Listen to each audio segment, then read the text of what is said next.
Through turns 3 and on to turn 4, the infamous tunnel turn at Daytona International Raceway. You're watching the top 6 runners in the Goody's 300 here on Prime Network. Bob Barsha, Johnny Hayes, Steve Burns, and Neil Bonnet with you. The number 3 car is Dale Earnhardt, who has taken over the lead just before a tremendous accident wiped out a baker's dozen of cars. Behind him is now Dale Jarrett, I believe, has now made his way into second place. Behind him, Jimmy Hensley, who led early on. Greg Sachs after him. Harry Gant has faded from 3rd position back to 5th. And running in 6th position is Sterling Marlin. On the long back straightaway they come and into turn 3. Meanwhile, there is another race going on after that huge crash we had. And as you watch Greg Sachs going underneath Jimmy Hensley for the 3rd spot, let's go quickly down to the garage and hear from Neil Bonnet. Well, this is not the same car. This is Rick Mast. We've got a bunch of them that look like this down here. I'll be the first one to tell you there's nothing that feels any better than one of these well-prepared race cars running 170 miles an hour. Excuse me, we've got a spin out on the straightaway, Neil. It looks like the number 74 car of Kelly Moore out of New England from Scarborough, Maine, runs the Northern Busch Grand National Tour. Looks like he's got that Chevy just kind of looped sideways on the backstretch. Big cloud of blue tire smoke still on the racetrack. Caution is out. And he's going to limp it around. We'll wave the yellow flag in the meantime and bring the field behind the pace car. Kelly Moore basically looks untouched at this point. Just kind of lost it off of turn 2 and got sideways down the long back chute. Okay, I'm ready. Okay, let's go back down to Neil Bonnet. As we were saying before, there's nothing that feels any better than one of these race cars prepared to go 170, 85, 90 miles an hour. But then when you fix one back in this condition and you tell the driver to go out there and ride around, this car is going to ride around at 150, 160 miles an hour, even under these conditions. And it puts an awful lot of faith in these mechanics' hands. The driver's got to have a lot of faith to figure they can patch this thing back together and turn him loose again. Well, there's some backyard engineering, Johnny Hayes. Put that radiator where it was never supposed to be. Just get me back on the racetrack.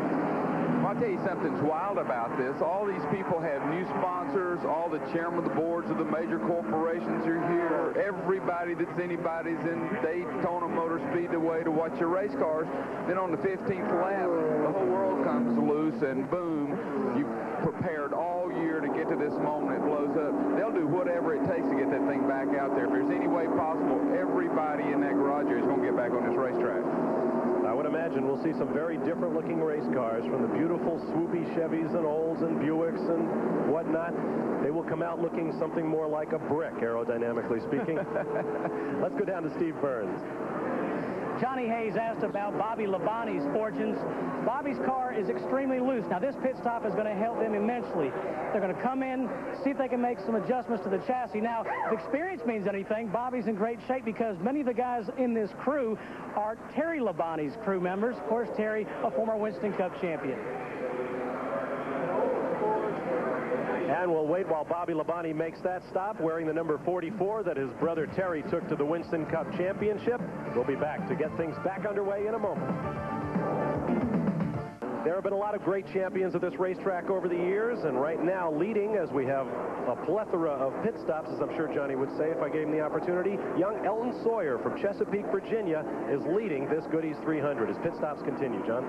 Well, it was a great stop, and I can't believe they beat Dale Earnhardt out because he has his Winston Cup crew to help him also. So that was an awesome pit stop.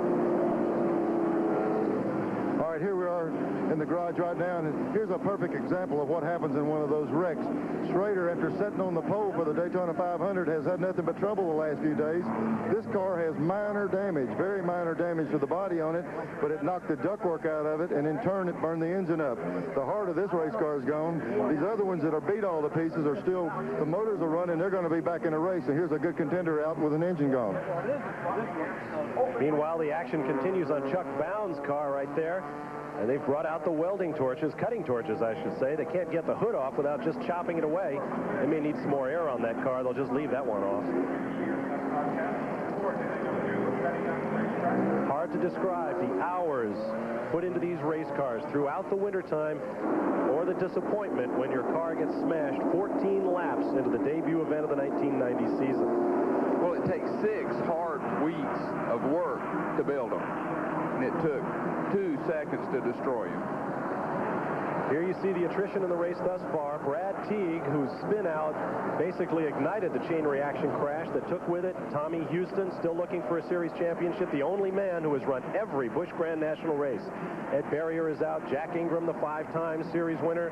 Ronald Cooper, and the only Ford in the field, and the only driver that we're aware of with any injuries. Tommy Ellis, Don Jenkins, Hut Strickland, driving one of Bobby Allison's cars. Mike McLaughlin, the modified champ, whose car was totaled in a wreck yesterday in practice. His crew worked all day long to get the car back into the field, and it is now gone. Kyle Petty also out.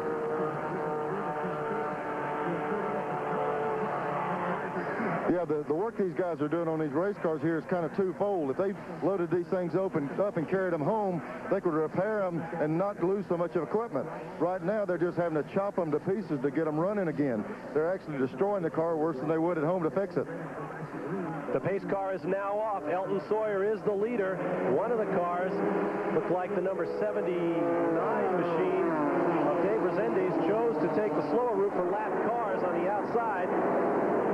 Elton Sawyer quickly gets the brake and moves out, but 2 cars back up along the wall. The black number 3 of Dale Earnhardt, he's going to be moving up. Watch him. Harry Gant in the 7 car. Dale Earnhardt on the number 3. And it looks like Greg Sachs in front of him. Sterling Marlin in front of him. These were some of the cars involved in the train at the front before the pit stops began, so it'll be interesting to watch them scramble now. I think he noticed they caught Earnhardt in a sandwich and pushed him back a little bit. The green car is Greg Sachs, 46 cars flying to the front. Harry Gant went on the outside, he went on the inside. I don't know if they'll hook up or if they're going to race side by side. Dale Jarrett will decide which car wins this race. Down to the line they come, and young Elton Sawyer will lead the way. Sterling Marlin right behind him, and they go 3 wide. Somebody pitching by underneath there. But the number 58 car of Ernie Irvan. Irvan, who won the last chance qualifier yesterday afternoon. 10 runners in that event moved up out of the 22 that started into the feature here today. Trust me, Ernie Irvan can and will drive a race car, and he'll stick it in. And I'm sure Earnhardt looked up and those people said, "Oh, Lord, it's Ernie." And Dale knows him well. I think he bankrolled some of Early's Winston Cup efforts. Yeah, he was his car sponsor. Sterling Marlin goes underneath the number 41 of Elton Sawyer. Right behind him, handsome Harry Gant. Looks like Dale Jarrett going to take the measure of Sawyer. Behind them, Greg Sachs, and then Dale Earnhardt. Sachs in the bright green and yellow car. He's going to go 2 wide with Jarrett. Wow. He went off the racetrack almost. He went below the white line to take it 3 wide, and that's the kind of thing that will make Dale Jarrett say, "Okay, big guy, so all you folks pull your chairs real close to the TV, because this is where the action's about to happen right here. Do not go anywhere." Great example of stock car racing, 1993 cars at 195 miles an hour on that backstretch, and they are as close together as you can get. Now they bunch up more drivers behind them. Sachs getting a little bit slow there, so it's going to be Jarrett, Earnhardt. The 44 is Bobby Labonte. It looks like that pit stop did do him some good. Greg Sachs sliding back in the bright green and yellow number 46. Well, he's hung out of the draft now. He's got 5 or 6 cars in a straight line, and they are not going to let him in. They're going to try to kick him back because they know he's one of the best cars. He has to force his way up, or he's going to get hung out. Now he has a car coming down behind him that may help. Back into turn 1 on the 31-degree banking. The Daytona International Speedway they go. There you see the 41 of Elton Sawyer. Right behind him, 92 is Dick Trickle, the 48-year-old NASCAR Winston Cup Rookie of the Year at age 48. Said he wanted to wait until he was 50 to win it. But he got a break last year driving for Bobby Allison, or for the Savola brothers of Bobby Allison's car. Dale Jarrett charging. I believe Dale Jarrett's just trying to send a message to everybody down that Winston Cup garage. Buddy, I can drive these things, and I can't believe I got left out. And he and the car behind him, Harry Gant, are good examples of the guys who have used the Busch Grand National Series over the years to maintain a winner's image. Go out there, get into some victory lanes in a series that in many ways is comparable with the Winston Cup Series.